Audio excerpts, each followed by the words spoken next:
Welcome back to the Random Sound Mind Podcast. I'm your host, JT. Today's topic, I'm going to pose the question: is America committing suicide? Now, this is not to disrespect or make light of suicide of actual people. So, in honor of that, I'm going to hit a few statistics and read here. Veterans commit suicide about 22 a day.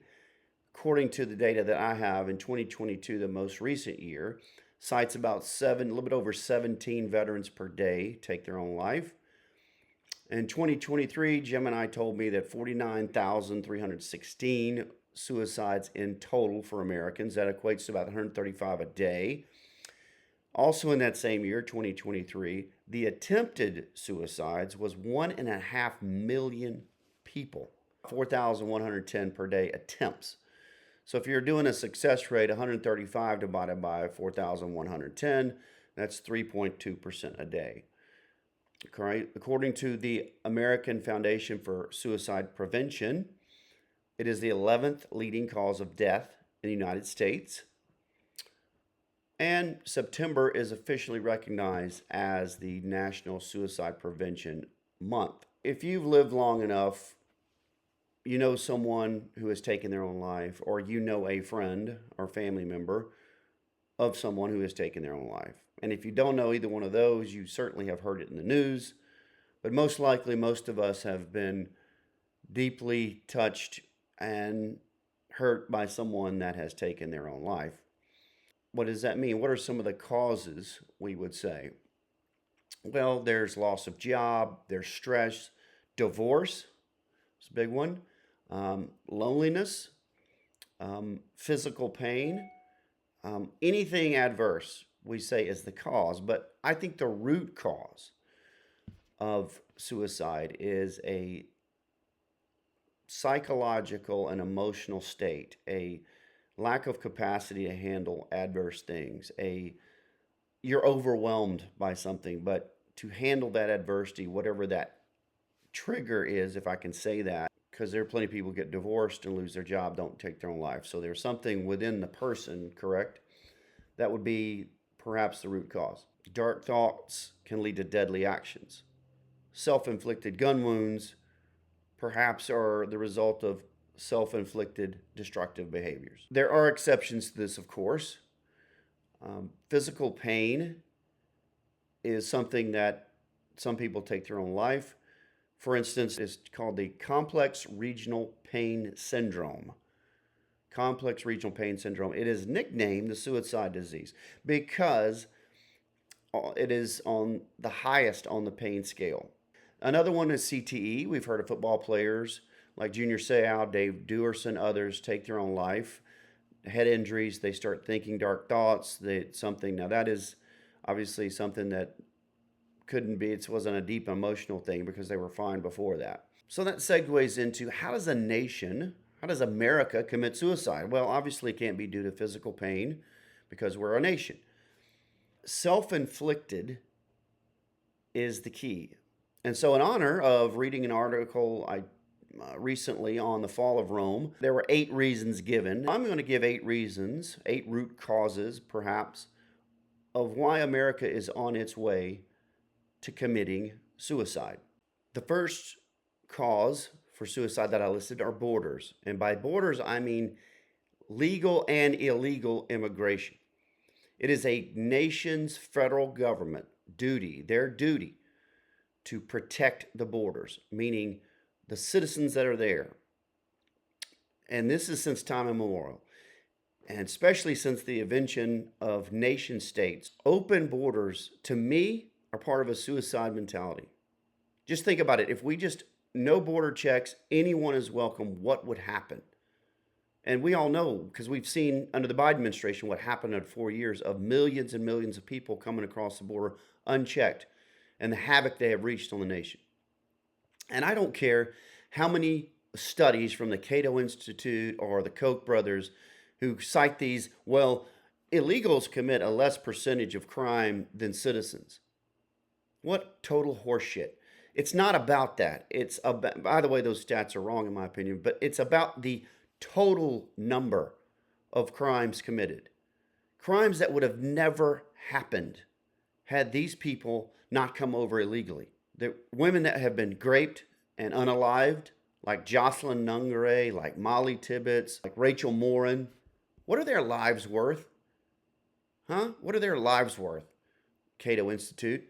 You put that in the stat, and not to mention the ripple effect. And by the way, there were millions let in under Biden. It only takes a small handful to wreak havoc. How many hijackers were there on 9/11, 2001? 19. And look what they did. Let me move to legal. If you haven't heard of the H-1B visa scandal, we're finding more and more about what a con this is to import these workers legally. Then there's the visa overstays. You have people that come here for university, they overstay, and some of those people cause trouble. We've seen that time and again. These are legal. So that's the first one. Borders that are not enforced, both illegal and, of course, legal. Number two is culture. What do I mean by this? I mean these are freedoms as part of a democratic society. Freedoms that we see when people say Western values, right? We have the Bill of Rights. That comes from a Western value. We see that in other Western nations. There's customs. There's the view on the Imago Dei, the image that people are created in the image of God. There's a certain dignity. There's a certain morality reflected in our laws. That's all part of the culture. And there is an American culture, and it's been around for hundreds of years. There is a certain way of life here in America for citizens and ancestry that has been passed down. You know, we don't eat rice with our hands like that new mayor in New York City. And let's be honest, as part of a culture of any country, there is a certain homogeneity, is there not? India has a culture, and I know there are different pockets, but there's a homogeneity to it. I would say Sweden, parts of Sweden are no longer Swedish. How about Canada? How about Brazil? Every country has a culture. America has a culture. And I'm also, as far as American culture, tired of people moving here and go, well, in my country, we do this. So therefore, well, I'm from Mexico and we do this. Well, I'm from Peru and we do this. I'm from uh, France and we do this. As if some of these things they cite as if we don't do that here. Oh, well, in Colombia, we're big on family. Oh, okay. Well, so are we. I mean, think about it. Do you really want to go to Paris, France, and see a bunch of women walking around in hijabs and burqas? Does that make you think Paris? Do you want to go to Oslo, Sweden, and be mugged because you're in the wrong part, which is entirely Muslim and dangerous? The police won't even go in there.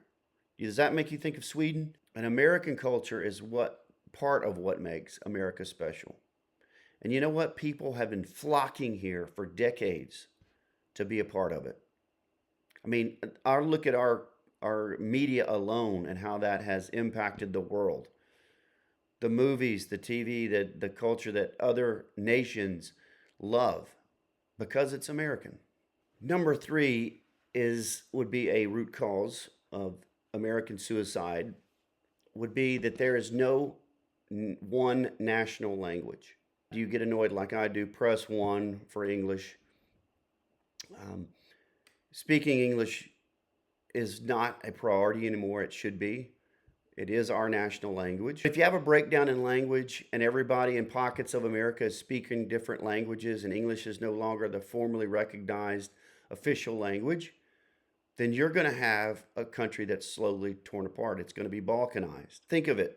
What if our country's language was changed to Spanish overnight, or Swahili, or Dutch? What would America be without that? And I'll just say this, I'm a little sick and tired of acceptance speeches being given in English and Spanish, like the Heisman Trophy winner recently. I'm sick of press conferences in English and Spanish. If we lose that, we are slowly losing America. And I know borders, culture, and language are the three things that Michael Savage has cited for decades, and I agree with him.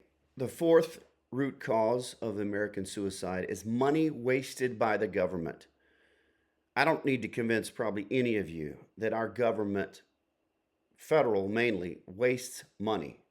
States not so much, but they still do. But the federal government's what I'm talking about. We are $38 trillion in debt. 38 trillion. And as forecasts show, we're not going to be able to pay our bills. And as we found out through Doge and other things, how much money our government wastes, billions and billions per year, overpaying for things as well, like military. Think about this. What happens when certain programs the government subsidizes for the citizens no longer exist? What kind of riots, what kind of hell will be unleashed? The tax dollars that we give the government, have to give, by the way, and we find out the government has all these decades got us in a hole that we cannot dig ourselves out of because they've been acting like children up there. No fiscal responsibility.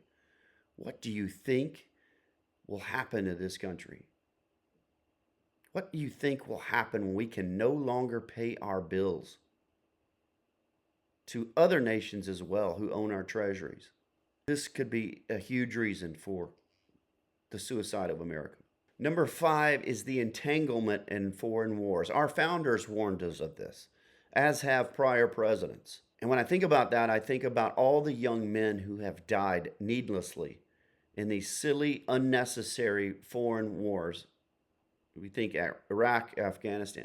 And those men that could have brought back and that loved America, that loved our culture, that would have had kids, all gone now. This is why so many Republicans love Trump and independents, because he is against getting entangled in these foreign wars. He wants to be a peacemaker because he loves life and he realizes some of our best men that love America, that are that everything that we stand for are going to die, and he's not for that.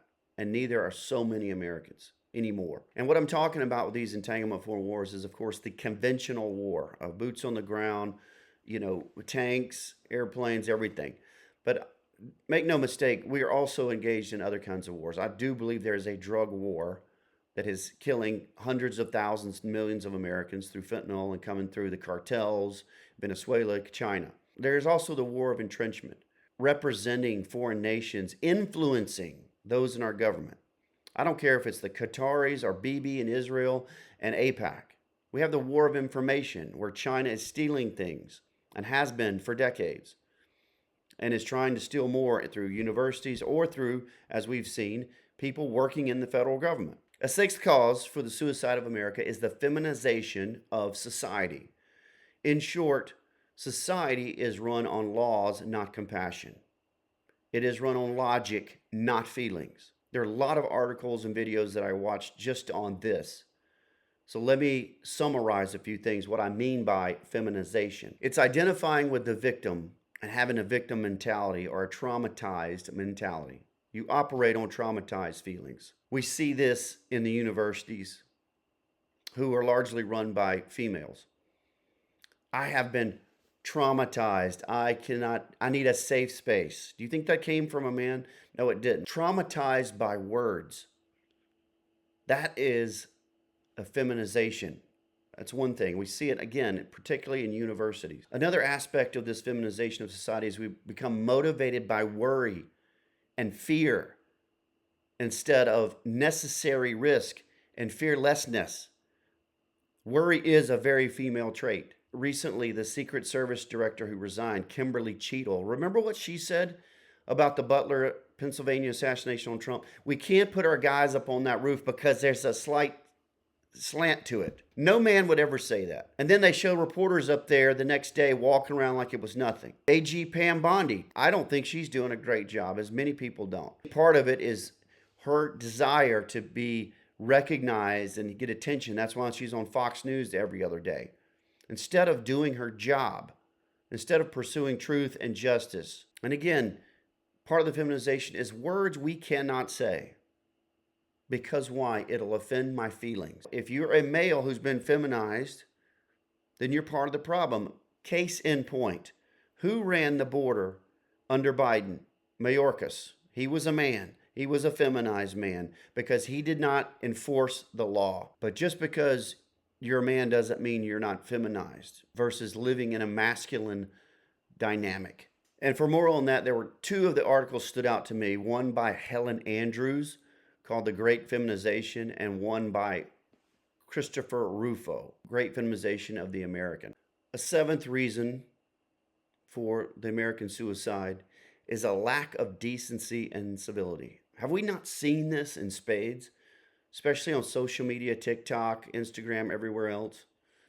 The amount of indecent and uncivil people that are out there on the streets, the way people interact with each other now, how bad it is. There is a true lack of humanity for a fellow man or woman. We see mobs of kids hit a CVS and rob it blind. We see the same mobs of kids show up to a 4th of July in Chicago and beat the hell out of everybody that's not their race. We see women getting sucker punched on the street, getting pushed in front of subways. We see the amount of foul language, the over-sexualization of society. That's also part of this indecency. 50 years ago, 30 years ago, 20, I feel like we have just gone rapidly going down. And part of this is due to the wokeness. And some people say it was 2013, 2014 when woke hit. And two main things about the woke agenda were gender and race. Gender, we see indoctrination of kids. We see, I call them the trans Tifa or trans mafia. This emphasis on sexuality, this emphasis on gender swapping, not knowing what a man or woman is. We have someone in the Supreme Court who could not say what a woman is. That's where we are with this woke crap. We've got the gay San Francisco men's choir singing a song about coming after your kids. Remember that from a few years ago? This type of obsession with gender is not just indecent, it's devious, perverse, and demonic. The second part was the race. It's part of this wokeness, the race. The emphasis on race, the emphasis on, let's just be honest, that white men are the whipping post. White men are the great evil of today. See how we flipped it. See how the pendulum has swung. And as some other people say, Charlie Kirk, God rest his soul, some others have said, there is a war on whites. Irina Zaruska in Charlotte stabbed on a train in the neck. And by the way, no one helped out. If you look at the video, who else was sitting around and didn't do a damn thing? Recently, Ella Cook at Brown University who was shot, killed. White girl, Republican. How about the woman in Forsyth Park recently in Savannah, Georgia, had acid thrown on her and ruined her face, burned her hair off? Again, these are all white people. It's over and over and over. 50% of all violent crimes are committed by black Americans. Do you know that? And they comprise 13% of the American population. So let's split it in half. Let's say 6% are males. 6% could be possibly committing 50% of violent crime. Did you know that 1 in 22 black men will commit murder in their lifetime? Yes, black on black crime is far more heightened in, as far as numbers than black on white crime. But the stats are there if you look at the FBI or any other kind of data. 80% when violent crime occurs between white and black, 80% is black on white, not white on black. 20% is white on black. These are just numbers, deal with it. These are just facts. I'm tired of we can't talk about that. This woke divide, years and years of university education, years and years of the media peddling this, years and years of movies. The white people are the most evil. Is it not natural that violence is going to come out of that? That the civility is going to go down? That we're going to hear cries of racism everywhere? The Jussie Smollett story, good Lord. Michael Brown, hands up, don't shoot. And I wouldn't encourage you to do it, but I have, unfortunately, as you go on TikTok mainly, and you see the vile, vitriolic, caustic, and I would say even demonic language spewed because of the color of melanin in the person of a white person's skin.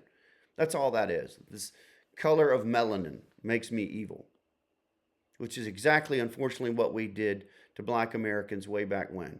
And then we grew up, learned better, we changed our ways. Same with Native Americans. But now it's flipped the other way. Eighth and final reason for the American suicide is a rejection of God's moral standards, most personified truly and best in Jesus Christ. This is a Christian nation. These are Christian values that we live on, but I refuse to say Judeo-Christian. Christian values cover it, okay? It is reflected in Jesus Christ, the best and the most true form. He is the embodiment of the law, all the law, embodiment of the triune God, because he's God incarnate. who lived on the earth for 33 years. And what made America great was the Christian settlers who came over here and had that Christian ethic, that Christian morality, that Christian adherence to the Christian God. It was Protestants at first and then Roman Catholics later. And that is part of what made this country great. And when we deny that, as we are, we become more secular, we become more agnostic, even atheistic, but mainly secular, we will see a root cause take effect. When you deny the one true triune God and disregard what that God declares as moral and right and just and pure, as reflected in our laws, then guess what? You can reap the consequences. Galatians 6:7, God will not be mocked. You will reap what you sow. And as a nation, when we deny God, we can expect serious consequences. Let me give a quick recap of the 8 root causes or reasons that I think America is committing suicide. In the process of, by the way, and all these can be turned around. Number 1, border enforcement, legal and illegal immigration. Number 2, a cultural breakdown. Number 3, not one official language. Number 4, money wasted by our government. Number 5, entanglement in foreign wars. Number 6, the feminization of society. Number 7, and growing indecency and incivility among Americans. And number 8, the denial of God's moral standard, which is a reflection of his moral character. Now, if you were to ask me, what are the top 3 out of these 8? And by top 3, what I mean by that, the 3 that will lead us to death, suicide, the fastest. And those would be borders, money wasted by the government, and foreign wars. If all 3 of those things happen, think about it at once, then we will cease to be a nation. Okay, thank you for tuning in. Until next time, stay alert, stand firm, show courage, and be sound.